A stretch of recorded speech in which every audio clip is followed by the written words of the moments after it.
नमस्कार, Manoj Tiwari talk show में आपका स्वागत है। शिक्षक खंड का चुनाव जो है, चुनाव प्रक्रिया अब चालू हो गई है। आज हमारे साथ इलाहाबाद झांसी खंड शिक्षक निर्वाचन क्षेत्र के विधायक सुरेश कुमार त्रिपाठी जी हैं। आप जो है 2004 से विधायक हैं। आज हम इनसे जानना चाहेंगे कि 2004 से अब तक आप विधायक हैं, शिक्षकों के लिए और समाज के लिए आपका क्या योगदान रहा है, आगे आप चुनाव में क्या करेंगे, क्या रणनीति होगी। विधायक जी, आपका हमारे टॉक शो में बहुत बहुत स्वागत है। धन्यवाद। सबसे पहले तो हम ये जानना चाहेंगे कि जो है रिटायरमेंट के बाद जो है पेंशन मिलती थी टीचरों को और सारे अधिकारियों को मिलती थी, ये पेंशन बंद हो गई है। जबकि सरकारी नौकरी का एक चार्म होता था पेंशन। और आप शिक्षक संघ के विधायक भी हैं शर्मा गुट के।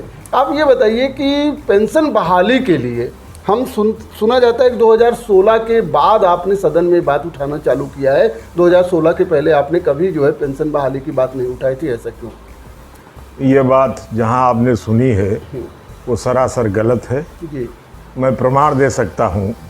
इसके पहले हमारे नेता आदरणीय आज हमारे बीच में नहीं है, स्वर्गीय ओम प्रकाश शर्मा जी, जो इस प्रदेश के अध्यक्ष थे, नेता शिक्षक दल थे, और उन्होंने विधान परिषद में के प्रत्येक सत्र में पुरानी पेंशन लागू करो इस योजना के संबंध में और निरंतर लगाते रहे और हम लोग सहयोगी उनके रहे। और यह भी आपको बता दूं कि जब वर्ष 2005 में पुरानी पेंशन योजना समाप्त की जाने लगी और नई पेंशन योजना लागू हुई, उस समय आदरणीय मुख्यमंत्री मुलायम सिंह यादव जी की सरकार थी जी। और उन्होंने सदन की कार्यवाही में है उस समय उन्होंने पुरजोर विरोध किया था कि यह नवीन पेंशन योजना उन कर्मचारियों और शिक्षकों के लिए छलावा है, इससे उन्हें कुछ प्राप्त नहीं होगा, इसलिए पुरानी पेंशन ही रहने दिया जाए। राज्य सरकारों को तो अधिकार भी होता है कि पुरानी पेंशन लागू कर सकें, और सीएम रहते हुए उन्होंने लागू नहीं किया। जी, राज्य सरकारों को अधिकार था, इसीलिए पश्चिम बंगाल, त्रिपुरा और केरल में 3 राज्यों में पुरानी पेंशन अद्यतन चल रही है। नहीं, 2 राज्य त्रिपुरा और केरल ने वापस ले लिया, लेकिन पश्चिम बंगाल में आज भी चल रही है। जी, पंजाब ने भी ऐलान किया। नहीं, 3 राज्य और हैं जहां लागू कर दी गई, छत्तीसगढ़, राजस्थान, झारखंड। उत्तर प्रदेश क्यों इसमें पीछे है, और शिक्षकों के लिए आपने क्या दबाव बनाया सरकार पर? अभी 20 तारीख को, इसी 20 तारीख को मेरा वीडियो प्रचारित है, जो मेरा 11 मिनट का मेरा वक्तव्य है सदन में। हमने सरकार के सामने ये रखा कि मान्यवर, उदाहरण भी दिया, कई उदाहरण भी पेश किए मैंने। मान्यवर, ये नवीन पेंशन योजना छलावा है, यह स्वधन निवेशित योजना है, यह अपना पैसा लगाओ और पेंशन पाओ, यह सरकार द्वारा प्रदत्त पेंशन नहीं है। यह पेंशन, और इतना भी चैलेंज किया सदन में, अगर आज 1 अप्रैल 5 के बाद नियुक्त कर्मचारी और शिक्षक कर्मचारियों को भी जोड़ता इसमें, इसलिए कि वो भी इससे आहत हैं। अगर आज एक भी कार्यरत शिक्षक कर्मचारी अगर यह कह दे कि हमें नवीन पेंशन योजना चाहिए, पुरानी नहीं चाहिए, तो मैं अपनी बात वापस ले लूँ। आज इस पूरे प्रदेश में सब चाहते हैं पुरानी पूरे 100% कर्मचारी और शिक्षक मतलब आप लोग लगता है कि सरकार संवेदनहीन है, और इस पर ये संवेदनहीनता का ही परिचायक है। और मैंने अंत में यह भी कहा है कि मान्यवर, इस देश में एक संविधान, एक कानून लागू है।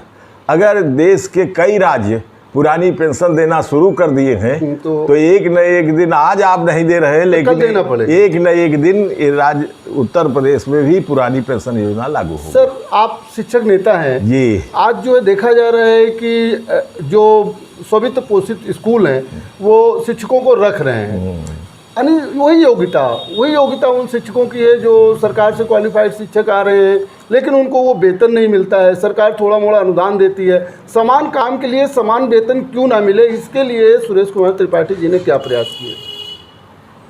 विगत 19 तारीख को पहला दिन सदन का था। मेरा पहला नियम, सर आप 18 साल से विधायक हैं। नहीं, इसी का उदाहरण बताओ। और भी सत्र चले हुए हैं, सभी सत्रों में मैं दिखा सकता हूँ, जितने भी सत्र मेरे कार्यकाल में चले हैं उनका सब मैं प्रमाण दे सकता हूं कि प्रत्येक सत्र में मैंने उठाया। ये कहने का मतलब है कि वित्त विहीन शिक्षकों को अनुदान इतना जो कम मिलता है वो आज की बात तो है नहीं। अनुदान उन्हें मिलता ही नहीं। इसके पहले क्यों नहीं? उन्हें सरकार द्वारा कोई अनुदान नहीं प्राप्त होता।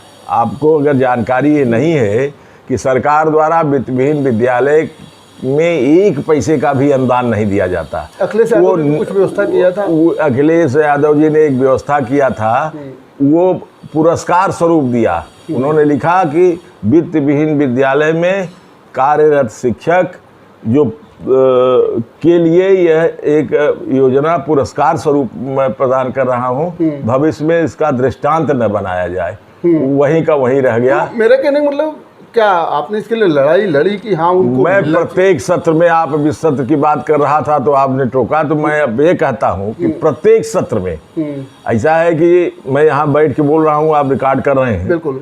विधान परिषद में जब हम लोग बैठ के बोलेंगे तो कोई बात रिकॉर्ड नहीं होगी, और जब हम खड़े होके बोलेंगे तो सारी रिकॉर्ड होगी, और रिकॉर्ड के साथ वो लिखी जा कार्रवाई का भाग होता है। बिल्कुल बिल्कुल बिल्कुल।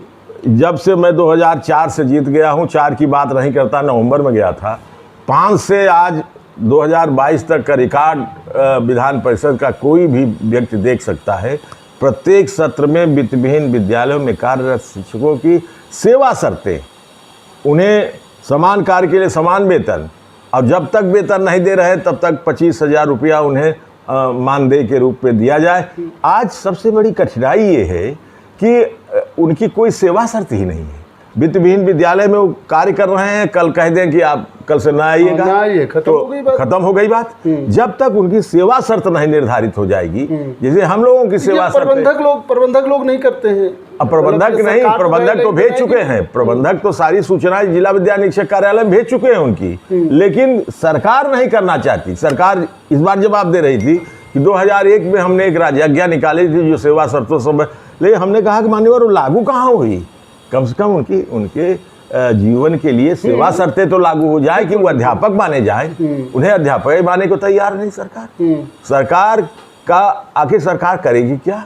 अगर शिक्षा पर व्यवहार नहीं बढ़ाकर और इस प्रदेश के बच्चों को पूर्ण शिक्षित करने का अगर बीड़ा सरकार नहीं उठाएगी तो निजी प्रबंध तंत्रों के हाथ में शिक्षा व्यवस्था छोड़कर ये किसी भी लोकप्रिय कल्याणकारी राज्य का ये धर्म नहीं होता। अच्छा सर, क्या 86 पहले अनुदान मिलते थे? क्या 86 से बंद हुआ है? ये 1987 में विद्यालयों के धारा परिवर्तन, विद्यालयों के मान्यता की धारा परिवर्तन की गई। पहले धारा थी 7-4 के अंतर्गत, बोर्ड की मान्यता की धारा थी 7-4 के अंतर्गत। 7-4 में जिनको मान्यता मिलती थी उन्हें क्रमशः जब सरकार समझती थी तो 1500 आज विद्यालय, आज इस प्रकार से इस प्रदेश में 4466 विद्यालय हैं जो ग्रांटी नीड के हैं इस प्रदेश में, और इस प्रदेश में लगभग 22,000 विद्यालय हैं जो माध्यमिक स्तर पर जो वित्त विहीन कहे जाते हैं, जो प्रबंधकों के ऊपर छोड़ दिया गया कि आप अपना पैसा लगाइए और फीस लीजिए और आप वेतन बांटिए, उसमें से वेतन दीजिए। हाँ, ये उन्हीं के ऊपर कुल 86 के बाद जब उस समय भी ये धारा परिवर्तन 7 क स्थापित की गई। 7 क में पूर्ण मान्यता की धारा है ही नहीं। वो किसी वर्ग या उपवर्ग या किसी विषय के लिए मान्यता की धारा थी। वो ये बार बार सदन में माननीय शर्मा जी भी कहते थे, हम लोग कहते थे सरकार नहीं सुन। माननीय उच्च न्यायालय ने एक अभी आदेश किया, सारी सरकारें, चाहे वो मुलायम सिंह की रही हो, मायावती की रही हो, कल्याण सिंह की रही हो, राम प्रकाश गुप्ता की रही हो, या फिर आगे इन लोगों की रही हो, अखिलेश या मायावती, या फिर जो है आज योगी की, सारी सरकारें जो है इस व्यवस्था के लिए जो है तैयार नहीं है कि वित्त विहीन शिक्षकों को कुछ दिया जाए। मेरा तो अनुभव यही है।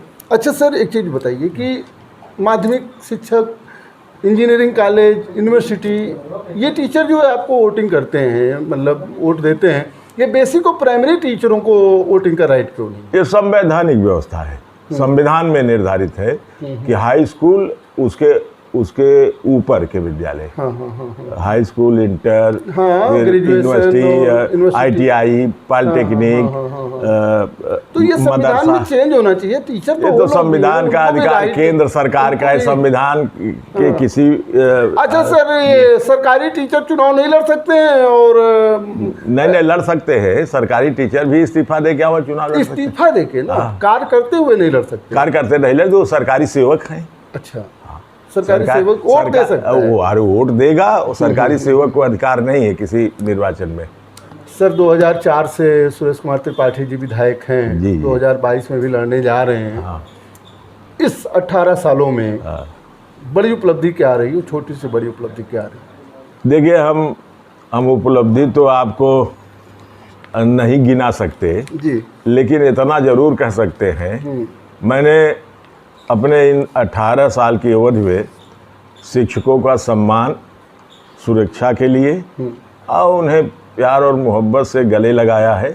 कभी भी मेरे घर पर कोई आया है या मैं किसी विद्यालय में गया हूँ तो सम्मान उसको देता हूँ, वो सम्मान पाता हूँ। उनकी जो भी समस्याएं रही उसके लिए मैं कई आंदोलन लड़ा हूँ, आंदोलनों में शरीक रहा हूँ, और जब भी उनके ऊपर कोई विपत्ति आती है कहीं से तो मैं खड़ा रहता हूँ, अडिग खड़ा रहता हूँ उनके साथ, और न्याय के लिए लड़ता रहता हूँ। आगे 18 साल तो बीत गए, अगले 6 साल में शिक्षकों की सुरक्षा के लिए आपकी क्या योजना है?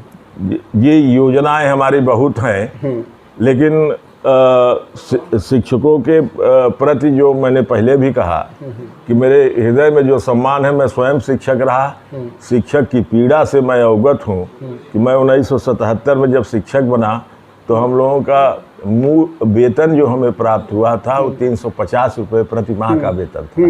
वो पीड़ा और दर्द आज भी सालता है। धीरे धीरे माननीय शर्मा जी के नेतृत्व में हम लोग आगे बढ़े, संघर्षों बलिदानों का ये परिणाम रहा कि आज सम्मानजनक जीवन जीने का हमें वेतन प्राप्त हुआ। और माध्यमिक विद्यालय चाहे वो ग्रांटीनेट को हो, चाहे आज के विद्यालय को, लेकिन एक वर्ग अभी बहुत बड़ा वंचित रह गया है जो 22,000 की संख्या में, जिसे वित्तविहीन विद्यालय।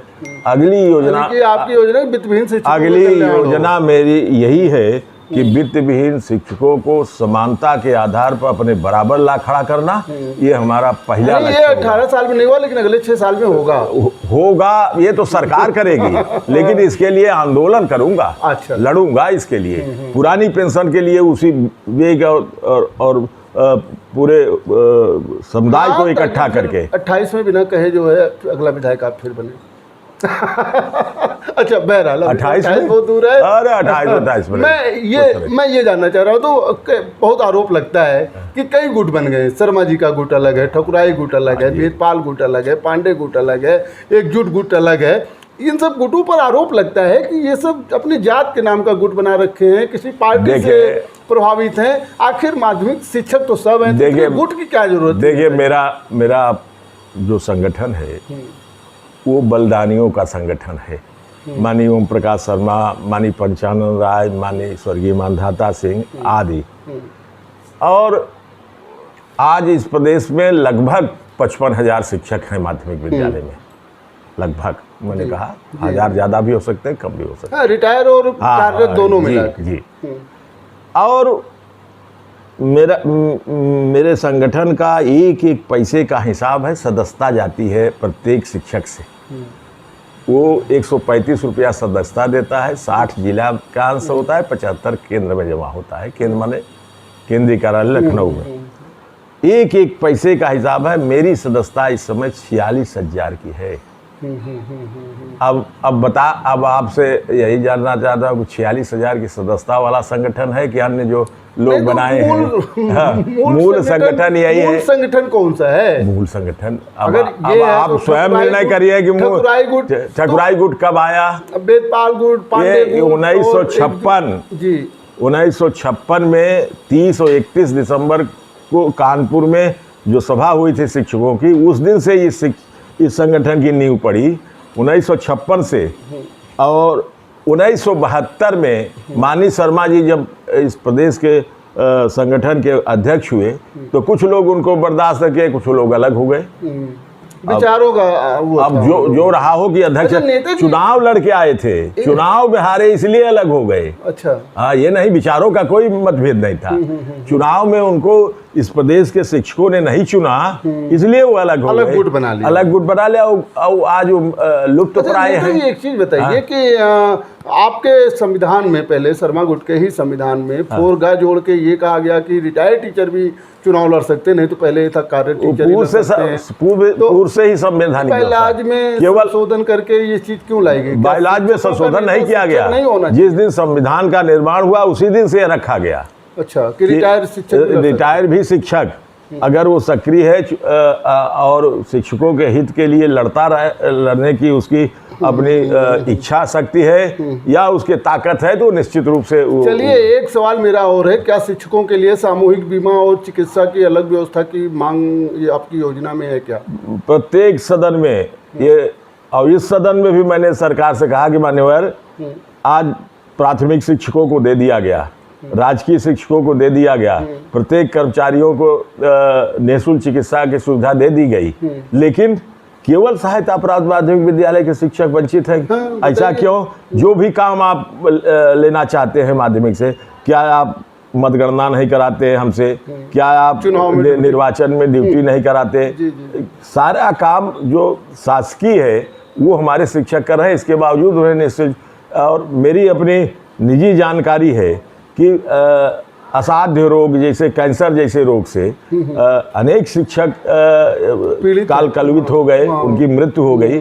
हमारे ही जनपद के हमारे जिला मंत्री थे डॉक्टर वातात्मज मिश्रा जी, कैंसर के हुआ, नौजवान साथी हमारे बीच से चला गया, समुचित इलाज नहीं हो पाया, इसीलिए वो चला गया। 2022 का चुनाव होने जा रहा है। हाँ। इसमें सुरेश कुमार त्रिपाठी जी के आगे क्या मुद्दे होंगे, इस पर बताइए।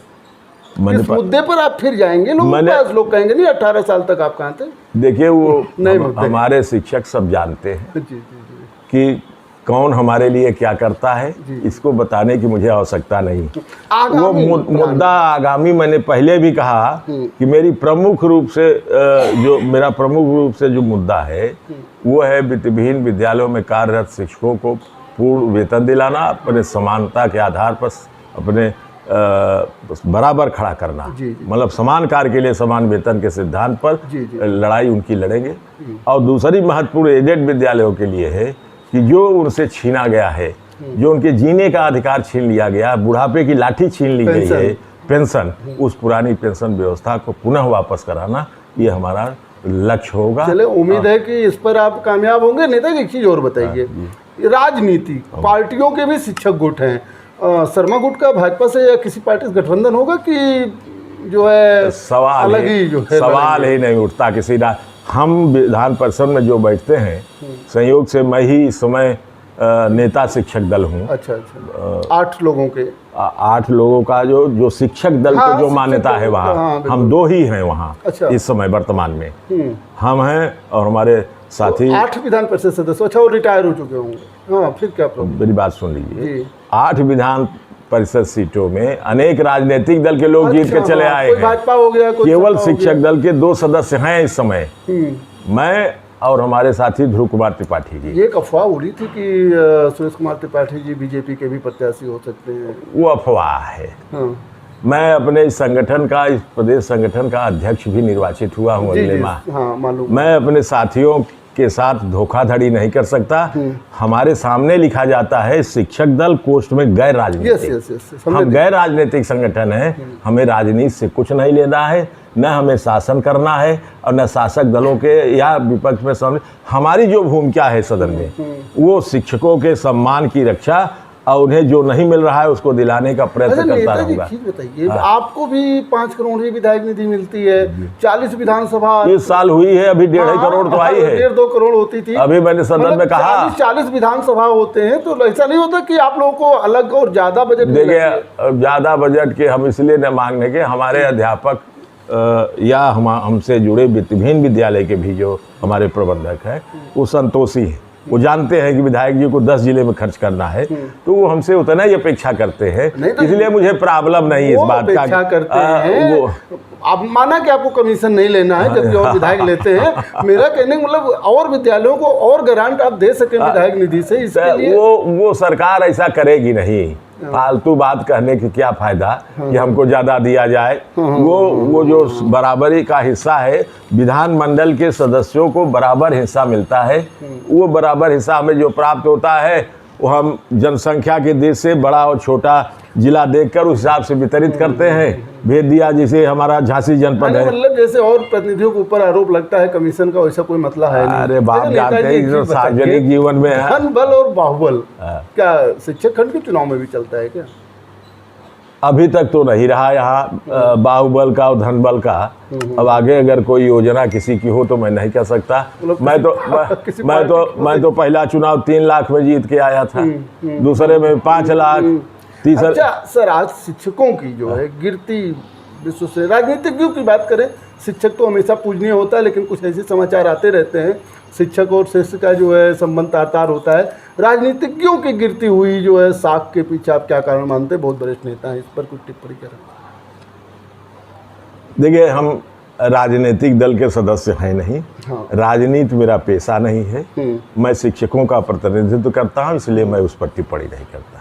मतलब आपको महसूस भी नहीं होता कि राजनीतिक, वो व्यक्तिगत जो महसूस होता है उसको सार्वजनिक बयान देने का मेरा कोई नियत नहीं है। सर, आप जो है इलाहाबाद और झांसी खंड के शिक्षकों को क्या संदेश देना चाहेंगे? सम्मानित शिक्षक साथियों को, वो मैं आज सुबह अभी मैं कल ललितपुर जनपद में था, जो सबसे सुदूर अंचल में बसा मेरा निर्वाचन क्षेत्र का एक जनपद है।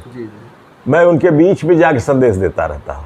सम्मानित साथियों, अपने कर्तव्य मार्ग पर डटे रहिए, इसके साथ अपने अधिकार के लिए भी आप सचेष्ट रहिए, वरना जो प्राप्त उपलब्धियां हैं, जो आपके बुजुर्गों ने संघर्ष और बलिदान करके प्राप्त किया है, वह अभी सरकार छीनने से बाज नहीं आएगी। इसलिए सावधानी हटी और दुर्घटना घटी। अपने कर्तव्य के प्रति भी हमारा छात्र हमारा आभूषण है। डायरेक्ट अपने लिए वोट नहीं मांग रहे, अपना क्या है इसमें? सावधानी हटी दुर्घटना घटी। ये संगठन, मैं संगठन का अगर प्रत्याशी अभी 2 दिन बाद डिक्लेयर होगा, संगठन ने अगर मुझे टिकट दिया तो मैं निश्चित रूप से, इसमें भी डाउट है नहीं, देखिए हमारे यहाँ एक व्यवस्था है, उसकी बात सुन लीजिए। औपचारिकता करनी पड़ेगी। ये जो 10 जनपद हैं, 10 जनपद के जो निर्वाचित अध्यक्ष मंत्री हैं, ये लोअर पार्लियामेंट है। लोअर पार्लियामेंट अगर बहुमत के आधार पर 2/3 के आधार पर हमें चयन कर लिया तो मैं टिकटार्थी हो गया। तो और दावेदार भी है क्या? हो सकता है। और एक उसके बाद अगर यहाँ फैसला नहीं हुआ, जैसे आधा हो गए, 10 दूना 20, 10 किसी को मिल गया, 10 किसी में, तो एक अपर पार्लियामेंट निर्मित है। 7 आदमी की टीम होती है, वो बुजुर्गों की, वो जो संगठन के कभी पदाधिकारी रहे, आज नहीं है, लेकिन वो स्वस्थ हैं, उस अपर पार्लियामेंट में बात ले जाएगी। चलिए सर, ये औपचारिकता भी हो जाएगी। डॉक्टर सुरेश कुमार त्रिपाठी जी प्रत्याशी बनेंगे। आप हमारे टॉक शो में भाग लिए, इसके लिए आपको बहुत बहुत धन्यवाद। बहुत बहुत आपको भी धन्यवाद। जैसा कि आपने देखा, इलाहाबाद झांसी खंड शिक्षक संघ के विधायक सुरेश कुमार त्रिपाठी जी हमारे साथ में थे, और आपने बताया कि आपने पुरानी पेंशन बहाली के लिए और उसके साथ साथ वित्तविहीन शिक्षकों की लड़ाई आज तक लड़ी है, आगे उनको समान अधिकार दिलाने के लिए कार्य करेंगे। आगे हम ऐसे और भी जनप्रतिनिधियों से आपकी मुलाकात करवाते रहेंगे। देखते रहिए मनोज तिवारी टॉक शो।